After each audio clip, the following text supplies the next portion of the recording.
It is our pleasure to be joined by the new head football coach at the University of Oklahoma. Mr. Brent Venables is in the house. What's going on, BV? Not too much, man. Good to be on with you boys. How's it been? I know it's been insane ever since probably you got the call and found out that the job was open, but how are you managing the day-to-day? It's the first couple of months has to be the most difficult. I don't look at it as difficult. Nothing happens as fast as you want it to, but just through experience, as a coach and as a father,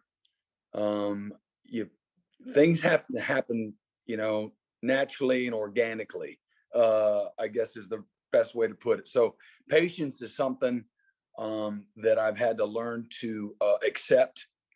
You must have learned that recently. Most recently. No, I'll be honest. Here's a couple things. One, most of the time you hear coaches take over a program, like when we did in 1999. Remember, they had not gone to a bowl game for 5 years. Oklahoma,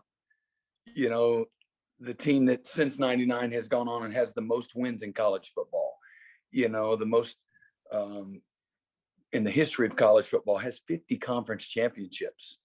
That Oklahoma, the same one. And it was a complete mess. There was a lot of pushback. There was a lot of overinflated opinions, bad, just dudes that are in bad places, and a lot of complacency at the university. Just a lot of issues. It was very dysfunctional. So, there's a lot to fix, and that's more the norm than not. When there becomes a new coach for an NFL team in college, you got a lot of stuff to fix. And I'm not saying we don't have our own warts. We got our own issues, but they pale in comparison in regards to most transitions when somebody becomes a new head coach. And so, there's a really solid foundation here. And this is a place that, again, we've won 78 games the last 7 years. We've competed in 3, college football playoffs in the last 5 or 6 years. We've won 14, I believe, the last maybe 16 Big 12 championships. I mean, that's the success that Oklahoma has had, recently, and again, in the history of college football, is, we're in a very small elite company. So I say that with a lot of humility, knowing that, again, I'm taking over a program that it's certainly not in disarray compared to a lot of people. I'll just say that we have tremendous alignment and leadership in the university community with, President Harris and, Joe Castiglione, Zach Selman, Larry Nafee, and so many others. There's a lot of comfort for me because of, again, my experience here and history here. And then I've hired a wonderful staff, like a big time staff of not only really good, the X's and the O's, and, say Thad Turnipseed, Woody Glass, guys that are really experienced businessmen, professionals. They're not overwhelmed with anything, but really great people, great men, great leaders, great husbands. Their values align with mine.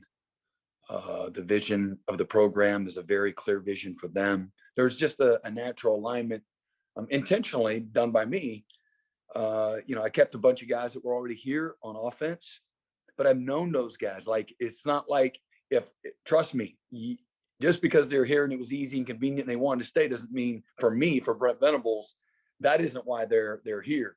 It's because they fit me, they fit the culture, they fit our players. Their values align, who they are as people align. And that's, people always make the place.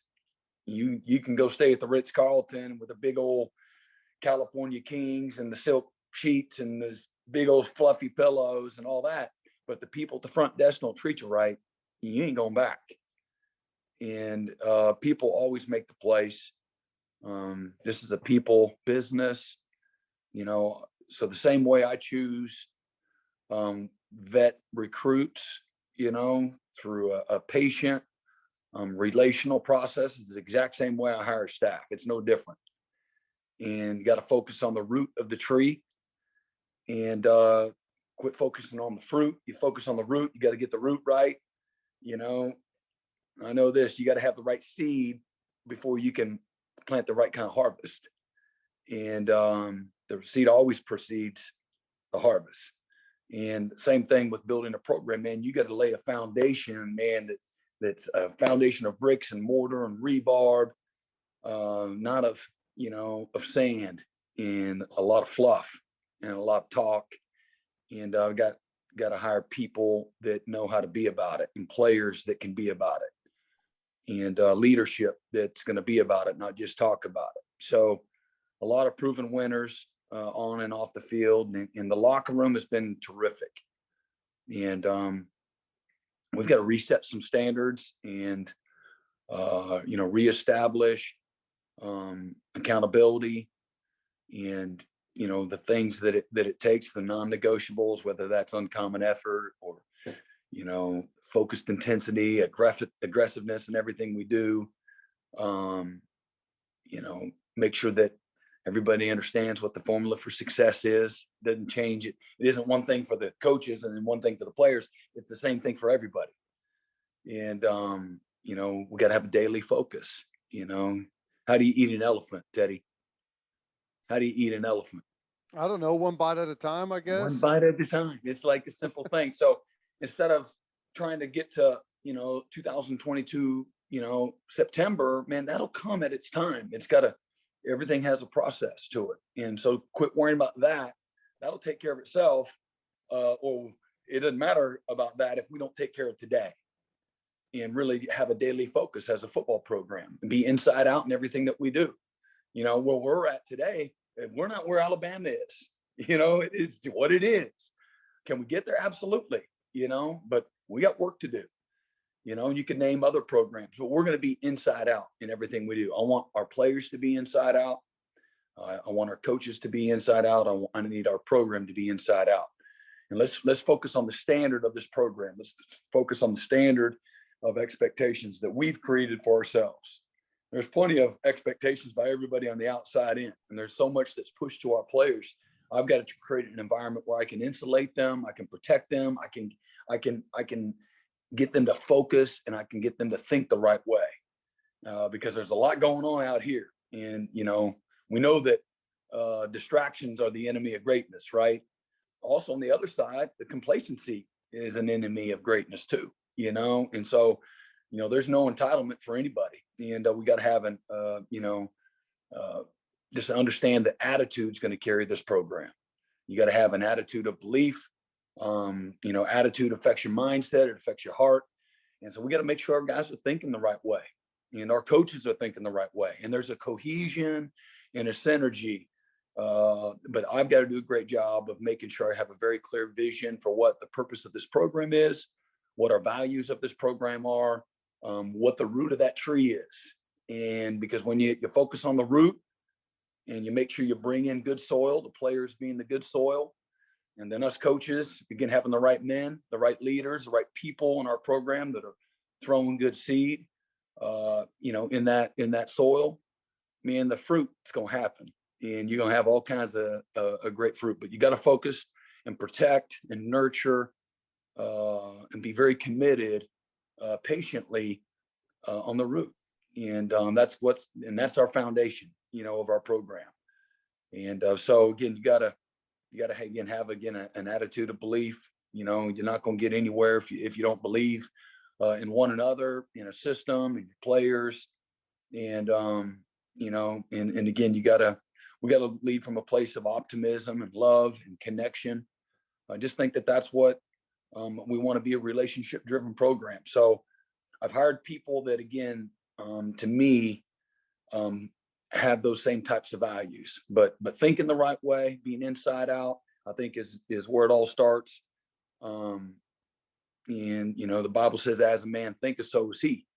So think the right way, and I just, you treat them like a dog, you kick them like a dog, you talk to them like a dog, they're gonna act like a dog. And the same thing with our players. You hang out with dogs, you're going to get fleas. And so we got to surround ourselves with good people, not perfect people, but just good people with good intentions. And again, having a very clear vision for, the purpose of our program, keeping the main thing, what it's going to be about, just being a relationship driven, a faith driven, again, having an attitude of belief and making sure that our guys understand, again, what we're aiming at. We talk about different, times of the year, what we're focused on, what the target is. There's so much stuff going on. Don't worry about the NFL draft. Don't worry about someday. Just worry about today. Someday's never going to happen. You just focus on today and just be great today. And then that's all, again, that's the one bite at a time thing, right? Just focus on being great today, right where your feet are. And, not promise tomorrow. And yesterday is, it's a dead yesterday. You want to learn from your past, good and bad. It doesn't matter whether you won, whether you lost, it don't matter. It's always about what's next. And so again, just getting back to just having that, that daily focus, and having purpose in everything you do. But really, want to be a program that focuses on what's best for the players. And as we know, sometimes what's best for the players, they don't always agree with or like, but that's it's just like running your own house. It's wisdom, it's judgment, it's experience. And, I want, when young people come here, I want them to be attracted to the relationships, to a family environment, to come somewhere to get connected to something that's going to last a lifetime, equipping our guys with tools and as husbands and as fathers and just as businessmen and CEOs, it's like the roulette table out there in Vegas. We swung through, we went to, we go to Palm Springs and did the Sooners in the Desert and stopped, have dinner and throw a few dice. Some guys, they had never done it before. So we stopped and did that. And there's this table called the roulette table. You know what that looks like? Red, black. I know what it looks like. Yeah. I'm asking you guys know what it looks like. Yes, I'm asking. Ben, I've placed a better six. Okay. I've got the table layout. I've got the table memorized. I've got a full system on how to play roulette. I'll show it to you sometime. All right. So check it out. I think when you look at like roulette, it's like red and black and odd and even. It's like Russian roulette. I think I call Russian roulette. It isn't good odds for you. Okay. All right. Seems pretty simple. And it is. It's for meatheads. Okay. But what I want to make sure our players don't come to Oklahoma and they put it all on red. Like they're putting everything they got on football. Okay. Because that's going to be empty. And that's not going to be fulfilling. And as we know, they're going to live most of their life without the game. And so we got to get them to focus and think the right way. There's nothing wrong with dreaming big, man, and facilitating their dreams to be great college players, to be drafted highly in the NFL draft and have a 10, 12, 15-year career in the NFL. That's great. And we're as good as anybody, at facilitating those dreams. That's a great thing. There's nothing wrong with that. That's a great thing.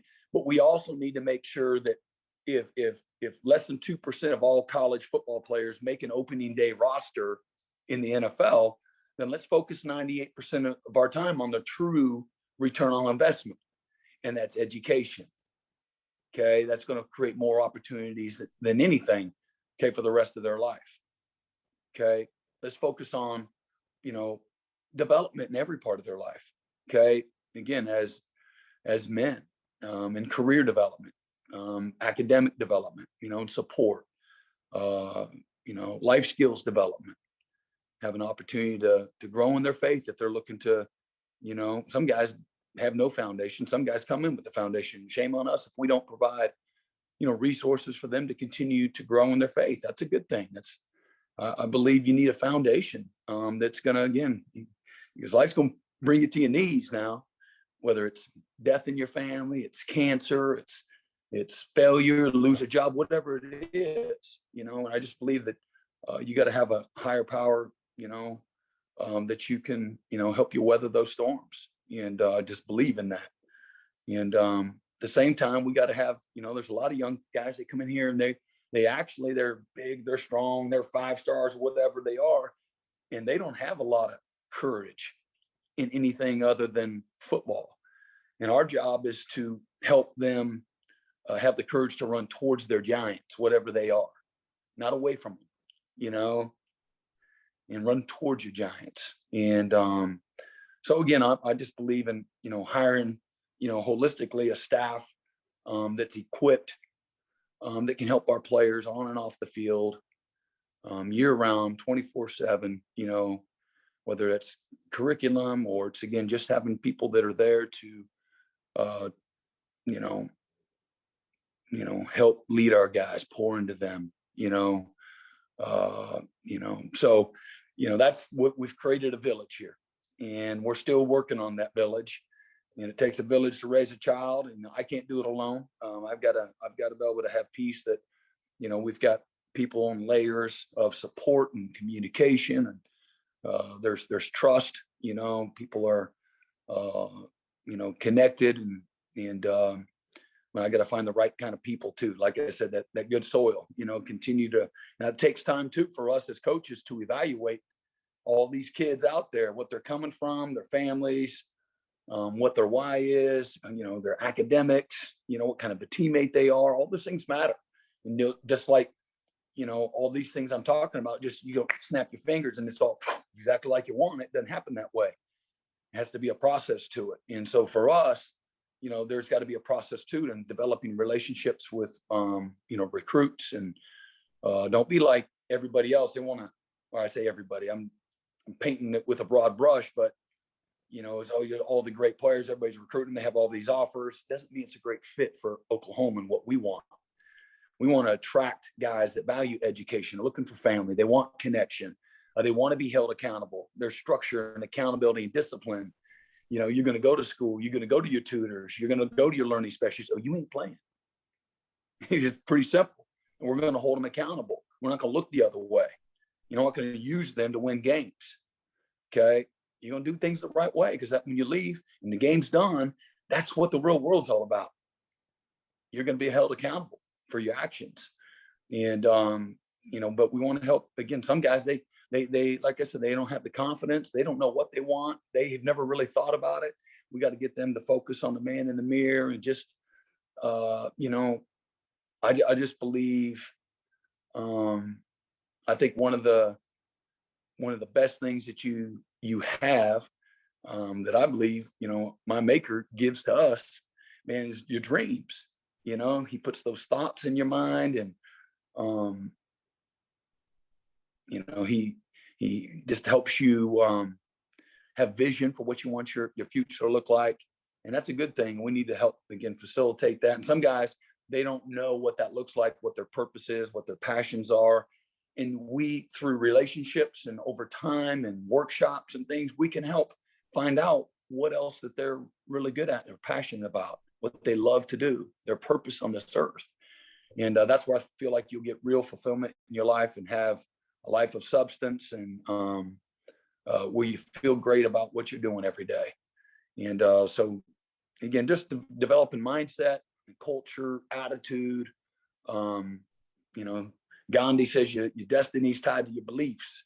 It all starts where your beliefs are. And so I think that's a cool thing. Our guys are process driven, and some things are okay. All right. If your destiny is tied to where your beliefs are, you got to think the right way. If you're thinking negative stuff in, you're going to get negative stuff out. You put positive stuff in your mind and positive people around you, and you live more of a positive life. You have positive results. Positive thinking is positive results. So, I think just taking time, instead of it got to be ball 24/7, doesn't have to be ball 24/7. You got to get the other stuff right. And the ball, which we all inherently know how to do really well, coach it, teach it, play it. That's just what I believe, and if we don't get the root of the tree right, and if I've learned something through the years, Kansas State, it was very, focused that way. And we had a great foundation of commitment and work and what success looked like and paying a price. Well, when we were here in the, in late 1990s and then into the 2000s. And then when I went to Clemson, it was, very culture driven program. And Coach Sweeney is an amazing leader, he's a tremendous man. He's a great coach. And, so I've been fortunate. I've only been part of 3 staffs, but 3 Hall of Fame coaches like Bill Snyder, Bob Stoops, and Dabo Sweeney. You kidding me? And I wasn't just hanging out. I'm paying attention to everything. If they said it, if it came out of their mouth, I wrote it down. I got notes forever. And I try to teach my own players that. I teach my own kids that. And if somebody's got something to say, man, write it down. And you're always learning, you're always growing. So I want to be a program that is progressive, is forward thinking, and we're innovative. You can't ever stay the same. I said earlier, just complacency is the enemy of greatness, man. You got to always push forward, always look for, what's next, who's doing what better. You don't have all the answers, and that's okay. It's when your ego's getting away and you get stuck in your ways, and the only way, you're not open to change or improving and evolving. And just because it was good yesterday doesn't mean it's good today. And so you got to check your ego at the door. And I got to be that way, as a leader. I've always prided myself on being a great teammate. I've tried to be great today. Like my career, if somebody said, let me fly on the wall and watch Brent Venables go to work every day, the picture that comes to my mind is somebody holding me under the water trying to drown me. And I'm fighting like hell. You ain't gonna drown me. And that's how that sense of desperation is how I've showed up to the office, the practice field, recruiting, whatever game day, don't matter. And I'm just high on life. I love life. I'm full of energy. I've got all kinds of scars, all kinds of warts on me. I'm not perfect, but I've always been a great teammate.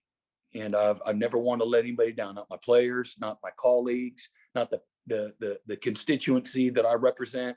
I've always taken a lot of pride on how my guys play and perform, and the work that I put in, because I believe you can still outwork people, you can still outcompete, you can outthink. It's not always just the talent. I think there's a lot of ways that you can close a gap. And that's the awesome thing about this game, all the things that it teaches. And so anyway, I believe, when again, I go back to, you said how crazy busy it is, you can only take it one day at a time. I learned something, from Coach Sweeney. It was just have a singular focus, man. And you can't do it all, in a day. Just focus on being great today. Having a windshield mentality. It's always, that's why God put your eyes in front of your head, right? Eyes forward, be forward thinking in everything you do. Again, that doesn't mean you completely forget about your past. Let's say you're riding shotgun with me right now, right? Me and you are riding shotgun. Gabe, we got all 3 of us up in the front seat, but I'm driving. Okay. I'm a senior here. Okay. So y'all are riding shotgun with me. All right. Can you see it? Yes or no? Can you see it? I got it. Okay, good. I got it. All right, good. All right, talking here. Here we go. So we're riding down the road here, and we got this little small rear view mirror. We got a big old windshield, but Coach V is focused on the past. He's looking in that rear view mirror, and I'm staring at Gabe. What am I going to do? You're probably going to get in a wreck and kill us, Coach. Yeah, this bad boy is getting ready to go in the ditch if I'm focusing on, the past. And so again, that's the same thing I want for our players, our program. We got to focus. Yeah, again, learn. Whether you win, whether you lose, man, it's always about what's next. And Coach Sweeney, I love, man, he would just hammer that, and that's something that's always resonated with me. I've always articulated. I've always had that kind of mindset.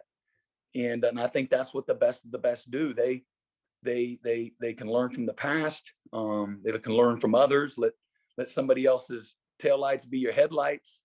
Learn from others. Have some humility to learn from others. That's a good thing. I think the best leaders, if they do something, they're willing to be led. And we've had some incredible examples. Our own Maker, was that way. So, but I just show up with passion every day. I just think if you're ever, if you don't love what you do, you'll never be great at it. And I learned that a long time ago. And you're a walk on like I did. And you just got to figure stuff out, man. But you got to love that journey, all of it. You can be down in the mud, you can be down in the valleys, and that's where nobody loves to be, but that's where the real growth happens. There's got to be challenge in order for there to be some change in your life. Challenge is what we all need. And, we're taught and we grow and improve by and through challenges. That's the only way it can happen. The improvement process, sometimes it's discouraging, but it leads to change. And that's ultimately, what we want to do. So just in getting better and those types of things. So really just trying to be very open, honest, and transparent with the players on developing relationships that have to happen over time. It can't just, I'm your coach and like, okay, I'm the best coach you ever had. And everything's great. No, man, you have to nurture those relationships. They take time. And, but that's exciting. That's a fun part of, what we're doing. And, but we got to get our guys to be intentional about everything they're doing. If we're going to be a great program, if we're going to be the uncommon program in college football, we got to do the common things in an uncommon way. We got to be focused on the details. We got to have a formula for success. It looks like having a daily focus where we're preparing, but not only preparing because everybody's preparing with purpose. We got to be intentional. We got to understand our purpose.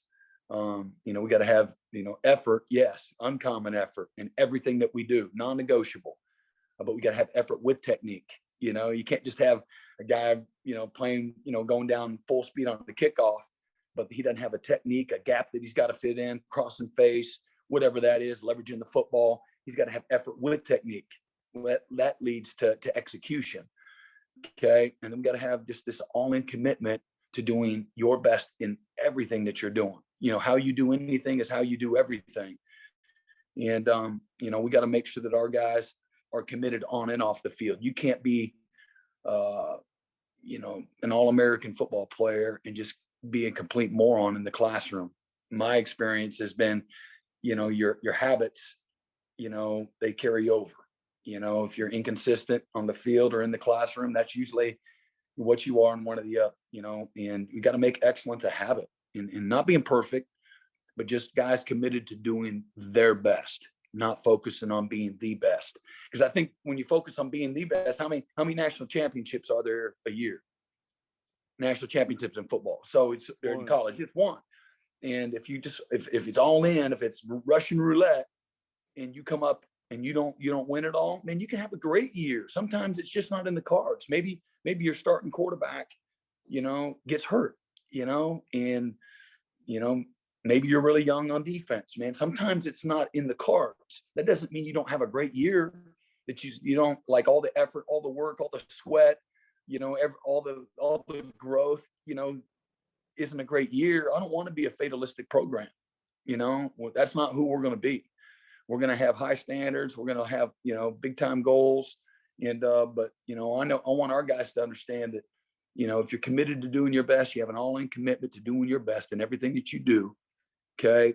That we're going to measure our success by that, our commitment, our work ethic, our leadership, our love for one another, our stick-to-itness, our ability to endure, our ability to persevere.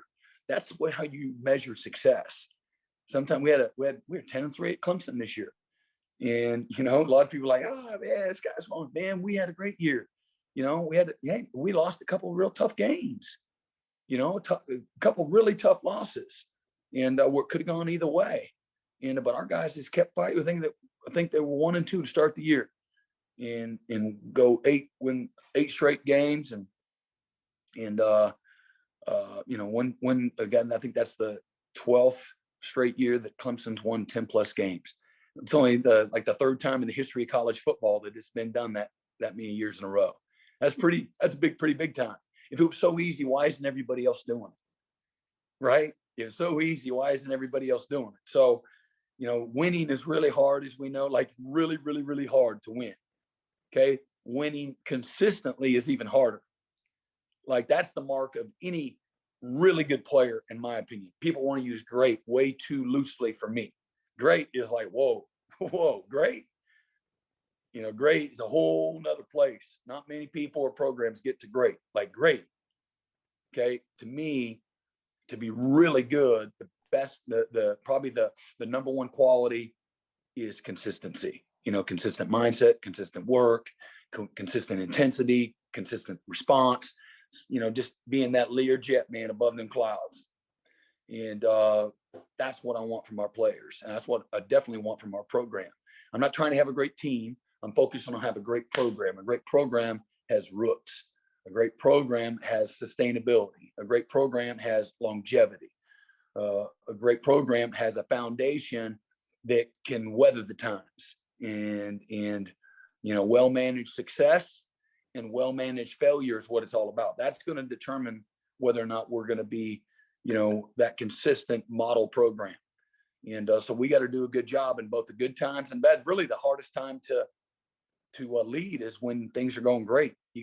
It's called well-managed success. You got to manage your success. Just because you have been winning doesn't mean, you're going to keep winning. We're not entitled to anything. I'm not entitled to be the head coach at Oklahoma. None of these players are entitled to be on scholarship here. You got to earn it. And just like we got to earn the opportunity to win.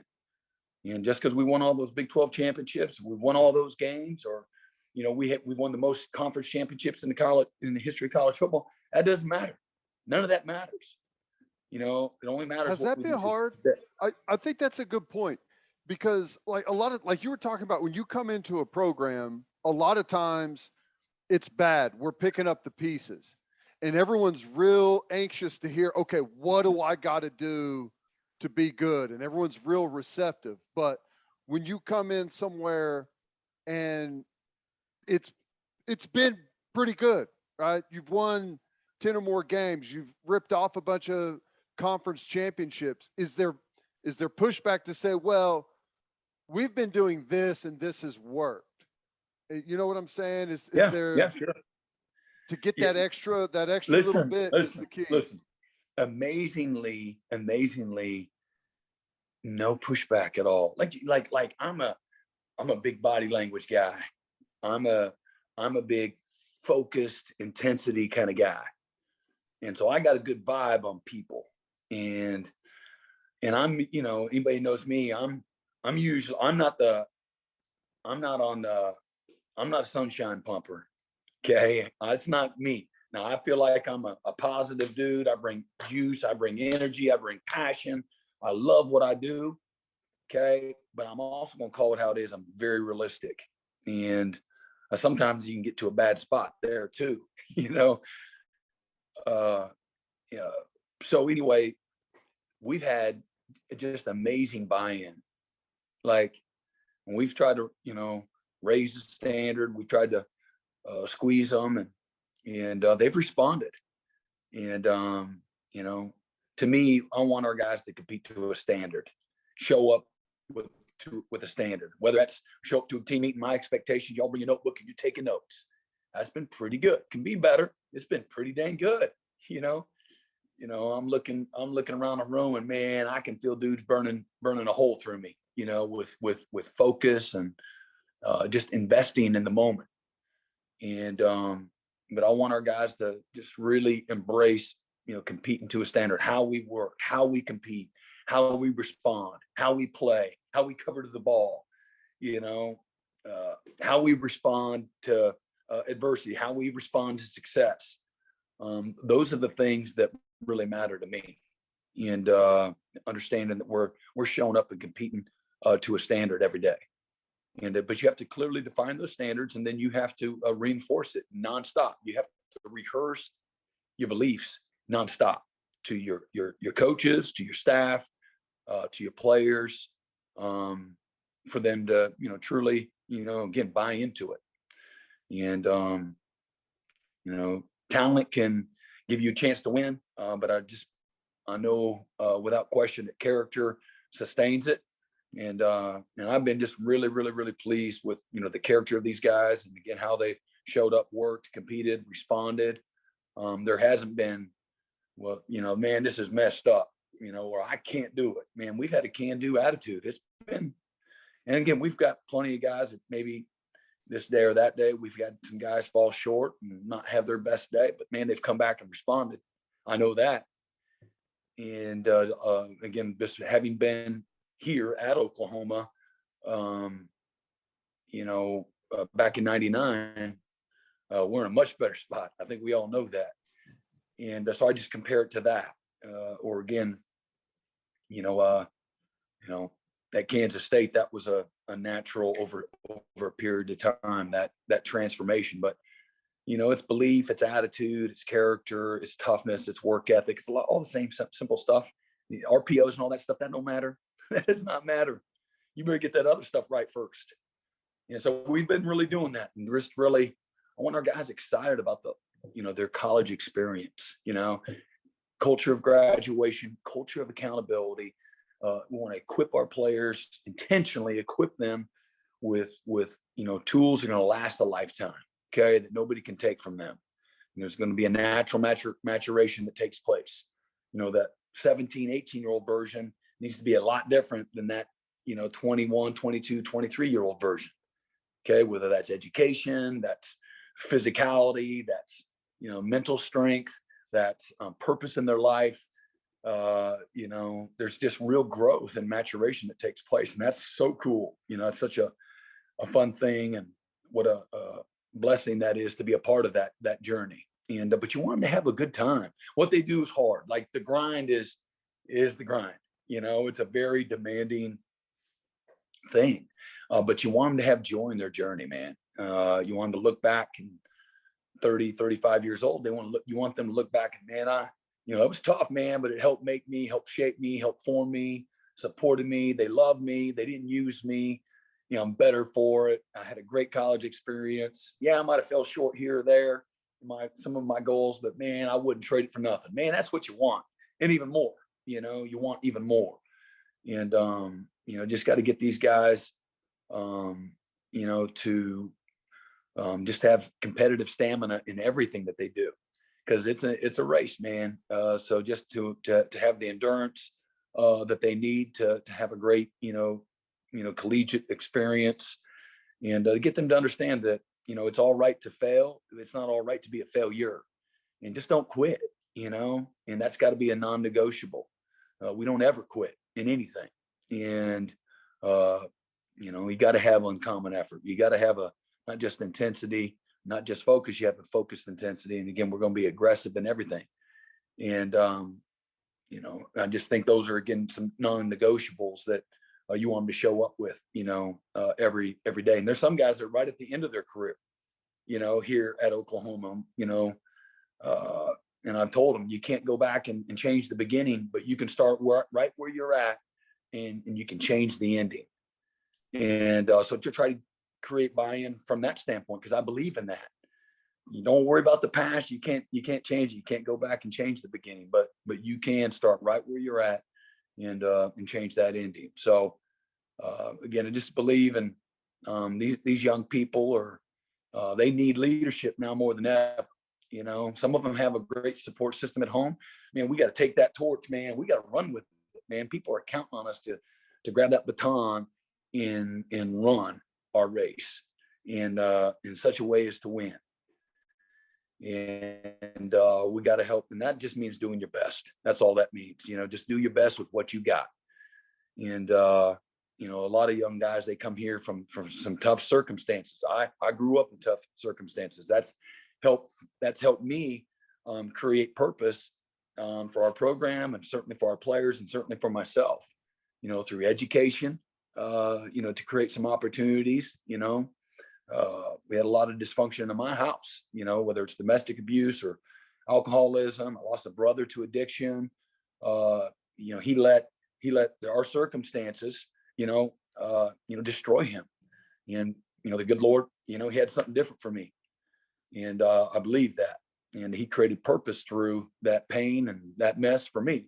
And it became very clear for me. And then he surrounded me with some amazing people. And again, whether it was Coach Sweeney, there can't be a better example of what a great person, what a great man, husband, father, believer, coach looks like. Coach Stutes, what can you say? He's his class and big time of a man, and again, a leader as it gets. And Coach Schneider, man, he was the master of the greatest turnaround in the history of college football, and just an amazing mentor, for me as both a player and a coach. So, like I said, I've tried to take a little bit of everything, and bring it with me. When did you, because your story, like your background, your family life, and that's been something that you talk about a lot now, but that wasn't always the case, right? Because I didn't know your history. When did it come to you that this is powerful, this is something that I can use to help these kids, to build relationships with these kids, to show that, like my path and where I started, where I've come through, and just kind of use that as a tool with these players and recruits and just everyone? Yeah, that's a great question.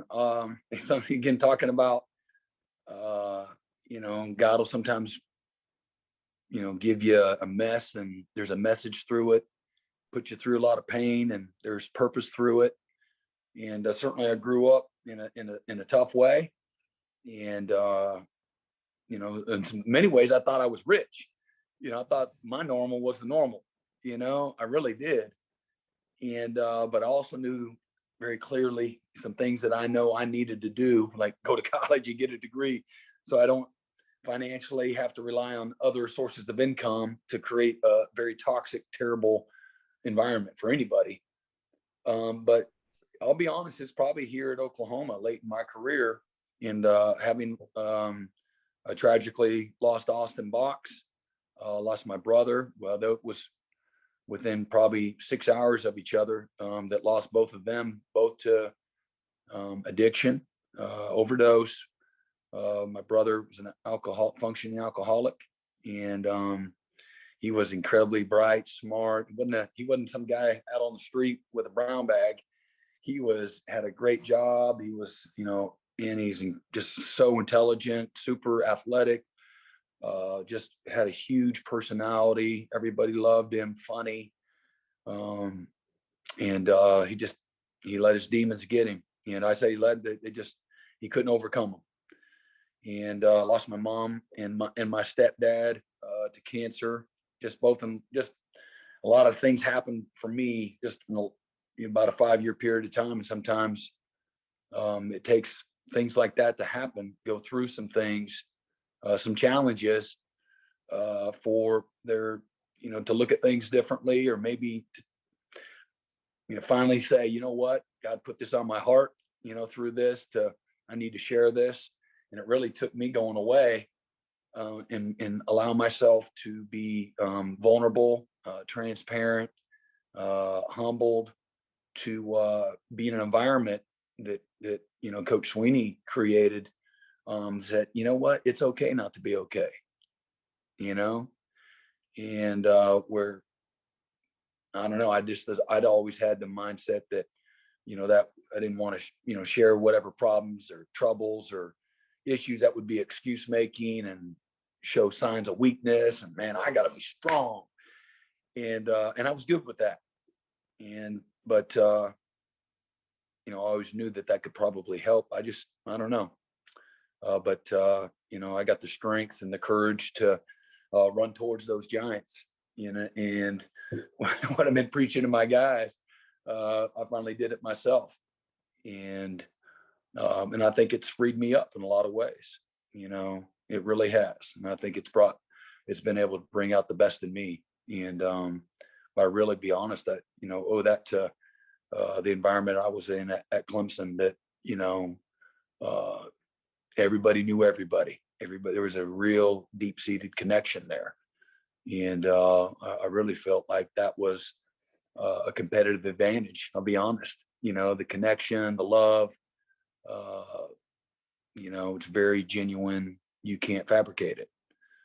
And I want to create the same environment here. And I know you can do it if your intentions are right. If it's coming from the right place,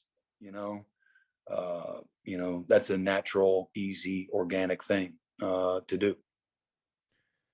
Coach, I do want to talk a little football with you, although all of this stuff it's so damn good. But looking at it sounds like winter is going really, really well.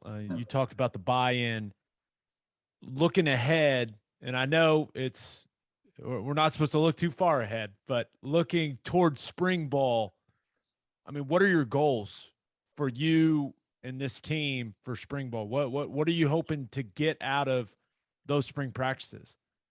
Yeah, that's a great question. Obviously, again, it's we're in the get ready phase for us right now, and that's just about, again, daily improvement. Making sure that we're competing and playing and practicing to a standard, getting our guys to understand the correct way to practice, the right way to prepare every day. Just a lot of standards and processes. Get them to understand what uncommon effort looks like. Showing up with, again, a daily focus. Prepare with purpose, practice with purpose. You don't just come to practice, man. You got to have purpose to what you're doing. And I think purpose brings passion, intensity, and focus. You got to have great effort. Not only great effort, but again, effort with technique, and again, an all-in commitment to doing your best and trying to stack those days on top of each other. And but focus on daily improvement, and kind of give them that formula to allow them to have success. It's a really pretty simple thing, and just, again, one day at a time. We got to get guys better fundamentally. This is a developmental game. The more you practice, the more reps you take, the better you get. Most guys need that development. And so really focus on the development piece when it comes to fundamentals, and certainly getting our schemes down and installation, having a great comfort level by the end of the spring where our players can run practices a few times a week during the course of the summer to continue to work on their game, and develop the quality depth that we got to have. Lines of scrimmage, finding the playmakers on both sides of the ball. We have a variety of newcomers, at all three levels on defense, and a few new guys at tight end and at running back, or say tight end and at offensive line, on offense, and at quarterback. And we're still looking to add a couple of guys too here throughout the spring. So, getting those guys transitioned is important. But everybody's starting with a clean slate and getting, again, our schemes installed on both sides of the ball.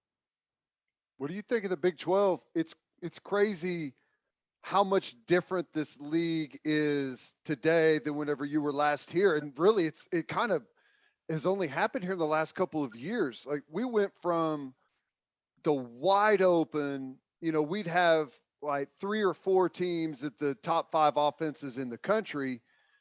And then kind of some of that mindset, we had some head coaching changes, some more defensive oriented coaches, and it's slowed down. It's more of a balanced league now than maybe it's been in a long time. And what's been your impressions? Have you started to kind of sort through some of the opponents?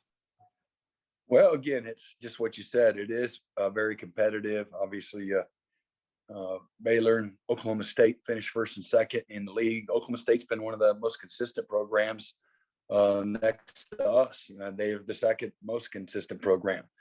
And, good players at a lot of the schools. You saw the improvement Kansas made, taking, Texas. I guess they beat them maybe in overtime. And it was a tough game for the Sooners. I'm watching people huddle up, breaking out of the huddle. Last time I coached a game that people broke the huddle we were playing Iowa in a bowl game. And I played in that game. Yeah. So that's part of the danger of the huddle is the camera might fall on you, right? Didn't the camera Sky cam fall? fell. No, I mean, yeah, no, it's been, I've watched a bunch of people already just to try to get a good feel, and excellent players still, really good skill, good quarterback play. But there is a little bit more depth to the league and the schemes. And I'm not sure if it's as drastic. I mean, there's a lot of the ACC had lots of, variety in that league, whether it's the triple option of Paul Johnson or the 3 and 4 tight end sets of Boston College, and the Gus Malzahn stuff down at Miami, or the Jimbo pro style of offense at Florida State for a good while. There was a lot of a variety, and but there's more variety without question than there was when I left, and different styles of play and whatnot. So and got some teams that are playing good defense too. So it's really exciting.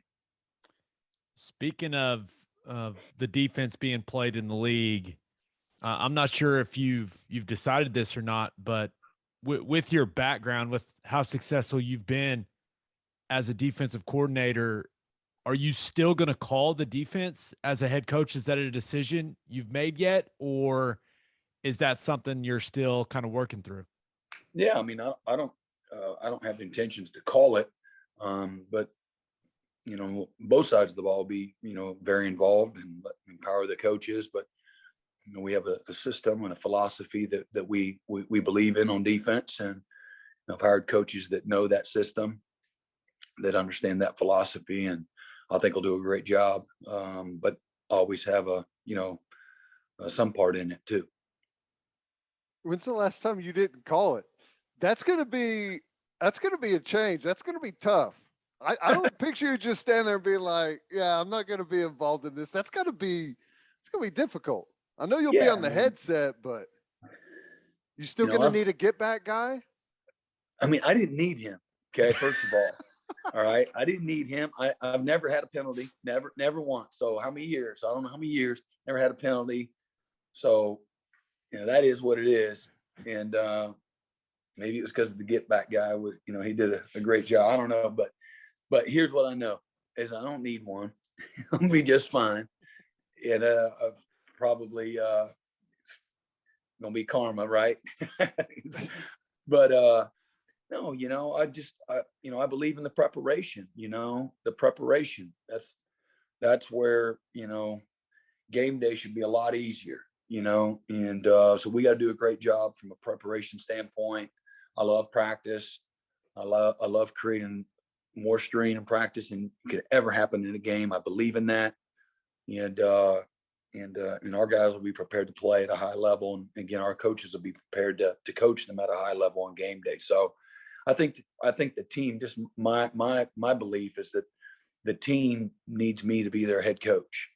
And I've got to do a good job of hiring good coaches that know what they're doing. And we've gone through all the scenarios and the situations and how we're going to play the game, and again, game day, it certainly has its own challenges, and you've got to make adjustments, and timing of things are important, but players got to make plays too. You want them to play fast and aggressive, and you want to put them in a competitive advantage position, and I think you do that. But and again, just like, I don't know who, name a defensive coach that's out there that's a head coach.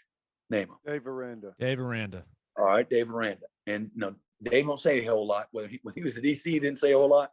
He doesn't say a whole lot as the head coach. So I just watch people, and he's a terrific coach. But all right, that's not a good example.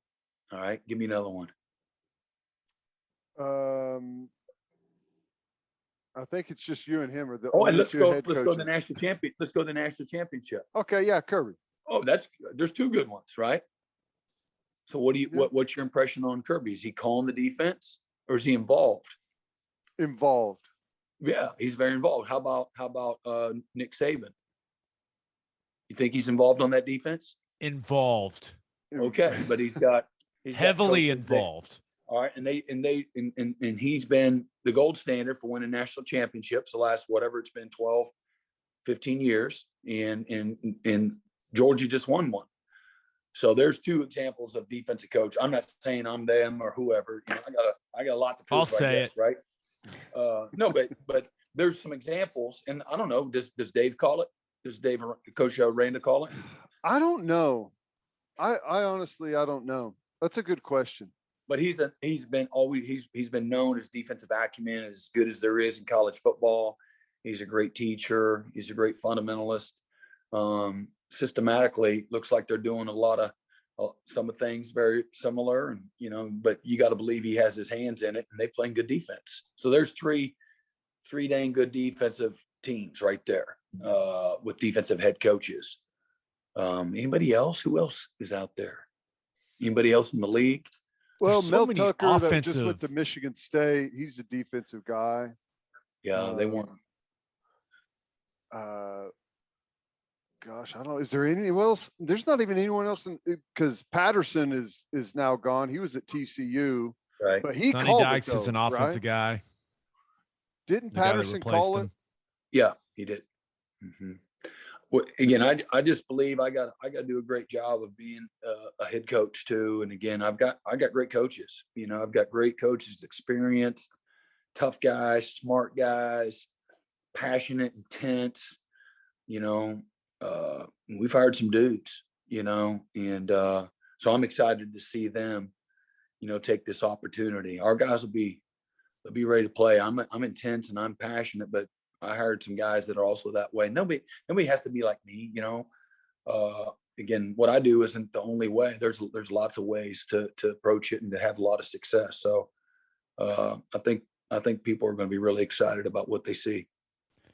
Speaking of one of those guys that you brought in on your staff, how important was it for you to get Jeff Lebby back to Oklahoma? I mean, with all the success we've seen him have at Ole Miss and then at UCF before that, how important was it for you to get an OU guy back to be the offensive play caller? Well, I mean, it's to me, it's the best of all worlds. It wasn't a necessity, you know, just like keeping Cale Gundy or Joe John or DeMarco or Bill Beatonbow, you know, and you know, that wasn't, oh, they're Oklahoma guys and so they get to stay. That's not how this works. Not for me. You know, they're all here because they're really good at what they do, and they're great people on top of that. So really talented people, you got a pretty good line, really talented people, but really talented people that have good intentions and their values align. Now that's a much shorter line, and they all are in that line. Jeff's in that line. You know, Jeff's had great success. I do like, you know, I'm a relationship guy. I want to kind of know who they are. Not kind of, I want to know who they are. And, you know, so he said yes to Oklahoma twice now. And, you know, I know who he was as a player. And then I love that he's grinded in the profession and he's figured it out. He's played played and coached different positions. And then, you know, he became, you know, one of the more innovative and smart coaches in college football. He's shown an ability to do more with less. And I love it. He's got a great presence to him, super smart, big dude that's got a great heart, tremendous, you know, husband and father. Just, man, he's a fun person. But he's got a great sense of humility too. And I love that about him. So he's a really strong natural leader. He had one of the most balanced offenses in the country at Ole Miss, run and pass. Like they're really balanced. But do you guys have a conversation about, because it's hard. You want your offense to go score as many points as possible, right? And go right down the field, but you also want to play complementary football. Is there a conversation about that balance between going fast and scoring fast or helping your defense out? Or is that just a game day thing? I think, yeah, that's an awesome question. And we have talked about that. And Jeff's a team guy. Jeff's, you know, you don't just have this much success and be, you know, centered on just yourself. And there's some people that are very centered on, no, this is the way we do it. This is the way I believe. I'm about me. I'm about, you know, us. And, but that's not who Jeff is. But yeah, we spoke about that a few times. And And I believe in that. You manage it how you feel you need to manage it. I think that's strategy 101, and, first and foremost, the number one goal is to win the game. Everybody else gets, all excited about, how much you win by and those kind of things. And the number one objective is to win the game. So what do we got to do to win? And what's that formula for success look like this week? And some of it's the same every week. You want to change it up. If you have a good system, then why change it up every week? If you got good messaging, why change it up? You don't need to change it from year to year. You stick to it. You nurture it, you evolve, you make it better, but you don't need to change it, And, so, we've got to be able to, I think the best of the best teams, they do that, not just naturally, but I do think that you have to be very intentional about that, one week to the next, and then situational, man, where you complement each other. There's no question. If defense, for whatever reason, maybe the defense is, they got 5 guys out with COVID, right? And so we're a little short. We're already thin. Well, do what you can to buy them some time, don't see how fast you can go 3 and out. Okay. All game long. All right. So you gotta be smart, and it's just common sense. And I think it's awareness by everybody, being on the same page, and the flip side is, sometimes it's okay to win, 3-0. There ain't nothing wrong with that. And, now so you're speaking Teddy's language. Yeah, let's go. Let's do a 3-0 game. How about we don't? I actually think our fans would love that. Maybe not at the moment, but looking back on it, be like, hell yeah. Shutout, baby. Coach, we got one more. We'll let you get out of here. Thank you so much for being so generous with your time. But when it comes to the players, and you talk about, everything being intentional, I saw something that you guys posted on Twitter about the 212 club, and there were 6 guys in it. And it was Jeffrey Johnson, McCade Mattower, Dylan Gabriel, Woody Washington, Marvin Mims, and then Eric Gray. What have those 6 guys done up to this point to kind of separate themselves to where you guys decided to give them that recognition? Yeah, I think it's as simple as this. You just got to care a little more. Just care a little more. That's it. You work a little more. You work a little harder. Care a little more. And it's that that mindset, that little bit more effort, that little bit more focus, that little bit more toughness. That's what it takes. Difference between good and great. As we know, 211, that's when you get that water boiling. And at 212, man, that's when it's steaming and great steam, and run a locomotive, and just the difference between, what 1 degree does. And I think it's, the players are visual. They get that. They understand that. They've actually, we hand out the 212 chips, and so more guys have been, maybe for their day's work, man, you turned it up today. You were 212 all day today. Players get that. It's a way to quantify, I had a great day today.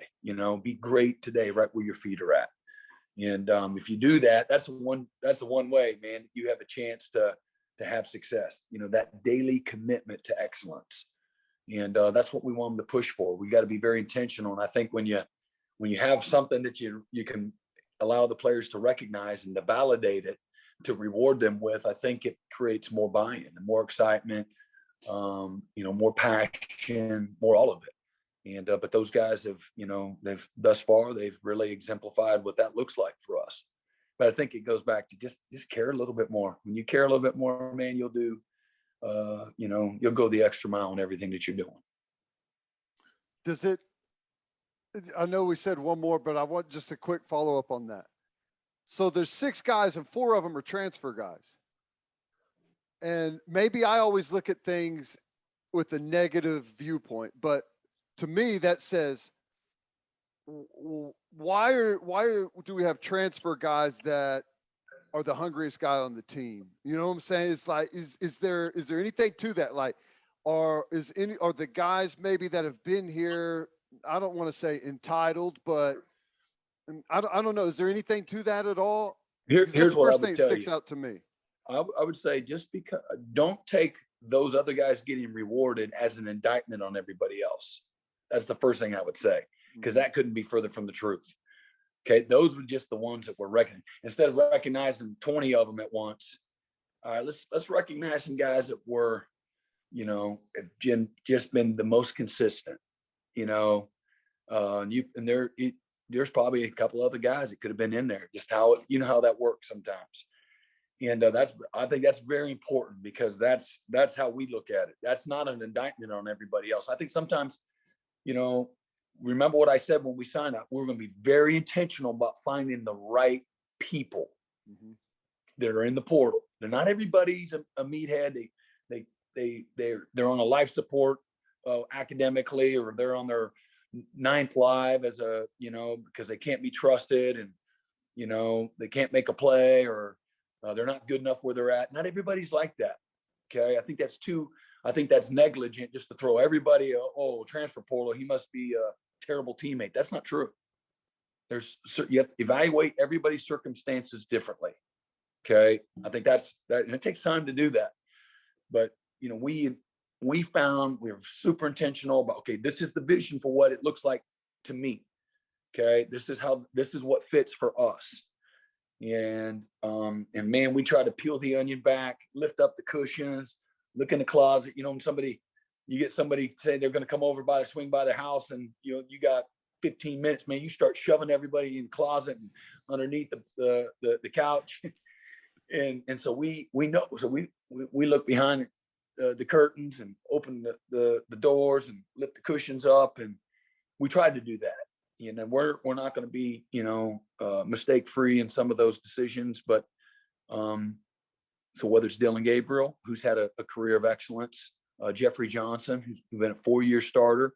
I don't care where you're at. You should go to college and start 4 straight years, and you got something to you. Okay. Same thing, Cade Mator, he goes there as a true freshman, goes all the way to California from Houston, and he's a starter in the Pac-12, and man, people around there, man, they couldn't say enough good things about his toughness, his leadership, his maturity. Some of those things always come with you. Okay. Same thing. He smokes dope, don't go to class, makes excuses, terrible teammate. That'll come with you too. You recruit your problems. Okay. The flip side, you also recruit all those other intangibles, leadership, toughness, stick to itness, they show up every day, passionate, intentional, great teammate, bring the best out in people, know how to work, know how to compete, know how to respond. Okay. Those take, again, guys that, if you just look at the things that take no effort whatsoever, right? Being on time, have a great work ethic, great body language, energy, attitude, passion, go above and beyond in everything that they do.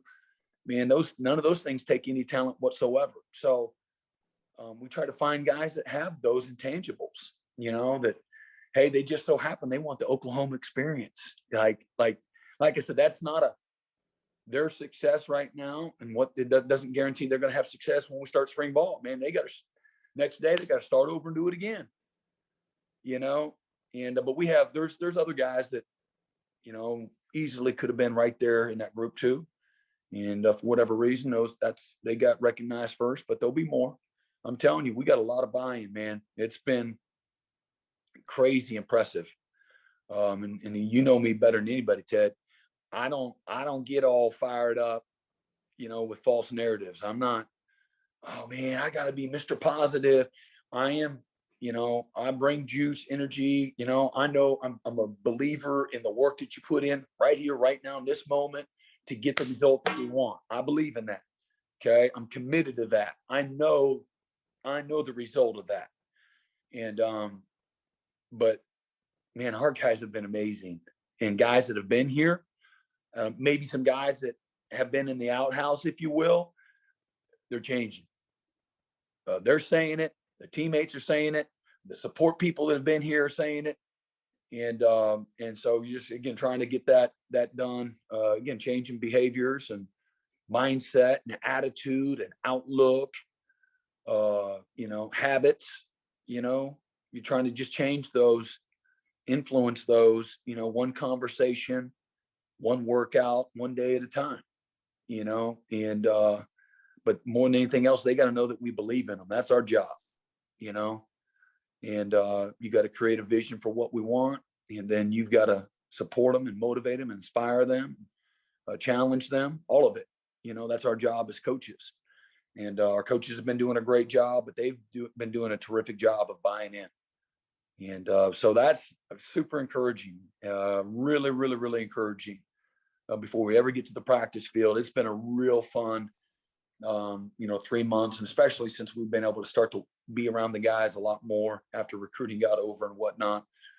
So far so good, and I know there are going to be some moments where you have a tough day. That's going to happen. That. And when the hotter it gets, things are going to get stirred up. We know. And again, you have the challenge overall of spring ball is, how many days can you quantify winning? Having a good day, not a perfect day, but a day that you said, man, we got better today. We moved the needle just a little bit at a time. You don't need to move it all the way over here. Just move it a little bit at a time. Hey, once in a while you might move it. You can't do that very often, man. But we gotta be that graph on the S&P 500, right, man? What you don't want, you want to avoid some of those crazy days, right? Like we're living in some crazy times. But so anyway, I think I would say you better guard against indicting everybody else that didn't make it or players that have been here. Cause I've been fired up and go down that list, and I will at some point in time. You got to keep proving it and earning it every day. And we want to reward those guys for their exceptional work though right now. I know coaches always hand it to quarterbacks too, just because they're the leaders. So we got to give them the freebies. Voted the captain. Yeah. BS. Hey, listen, he's earned that though. Trust me. No, I know he has. Yeah. I do have one other question. I know we said one more and that was one more, but this is just for me, just so I know, I know how to prepare. If I come to a spring practice, can I cheer when the offense does well, or are you going to get mad at me? I'll probably get mad. I'll be honest. That was our relationship when listen. I was playing. You and I had an interesting. There was a lot of yelling at each other in a competitive way. And when you left, it kept happening. Okay, because I'm competitive, you're competitive. I'm trying to go out there and dominate. I'm trying to cut the lifeline out completely. And but it doesn't matter what campus you go, what professional organizational you go, that whoever's at practice, whether it's managers, it's support staff, whatever, somebody catches the touchdown, everybody's going, oh, it's great. It's great. And you make a defensive play and nobody says nothing. That's just the way it is. And okay, fine. I'll cheer for the good defensive plays too. Well, jeez. Good. Well, you should. I'm writing it down. Me and Teddy will just come together, and Teddy can cheer for the defensive plays, and I can cheer for the offensive plays. There, perfect balance. Hey, listen, I was my first spring at Clemson. Oh my gosh, it was just, I got baptized. But there was Nuke Hopkins, Sammy Watkins, Martavis Bryant, Jerron Brown, Adam Humphreys. These are all, I think one guy might be suspended from the NFL, but everybody else is still just dominating. Had Taj Boyd, who was, all world, all ACC, all everything. We had a great running back. I forget his name right now, but anyway, oh my gosh. And so, yeah, I heard the band was playing from start to finish. My first spring ball there. It was pretty demoralizing. I know Dabo was probably just turning it in too, right? Oh, no, he's getting his arm around me, just trying to talk me off the cliff. He's actually pretty good, man. But yeah, I was ready to. So anyway, it's good. But yeah, don't worry, Gabe. Everybody does just what you're doing. Even my own wife, she's over there cheering. I'm like, hey, who you working for? It's like, that's not a good thing. I promise I'll cheer when the defense does well. I'll cheer. Hey. I'll just cheer the whole time. You know what? Teddy- I'll just stand there and be quiet. How about that? Teddy knows that's going to be my biggest challenge. And you know what? I've heard that from coaches my whole career. You know, the head coach said, you know, you get excited for both, and sometimes you feel like you're in conflict. And you know, the players are going to always watch on tape. The players are always watching the head coach. You know, I don't know if they know that especially when you're at spring See where ball. that bias is. Yeah, you have like, we want to see what his reactions are. You know, so you know, you got to kind of create, you know, us against the world mentality anyway, right? You know, to kind of to get mission accomplished. So, but really, you know, I can't say it enough. Just we got to have a daily commitment. You just go to spring ball, just like we are right now. We're one day at a time. You know, class, tutors, learning specialists, nutrition. Show up to workouts with the right stuff on, attitude, mindset, how we respond, body language, effort.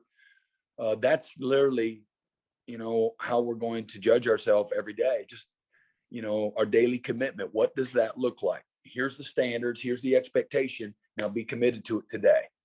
And that's instead of trying to overwhelm our guys with these, you know, unrealistic, you know, quote unquote goals, whatever those are, you know, we really want to focus on that and just make it easy, you know, show up and just don't worry about depth charts and all that kind of stuff. That don't matter right now, man. Just come out and compete, work, fight, be a great teammate, you know, respond, you know, be again, just focused on it. Your effort, your mindset, your body language, your intensity, your aggressiveness, you know, show up with purpose every day. Don't just show up every day with intention and purpose.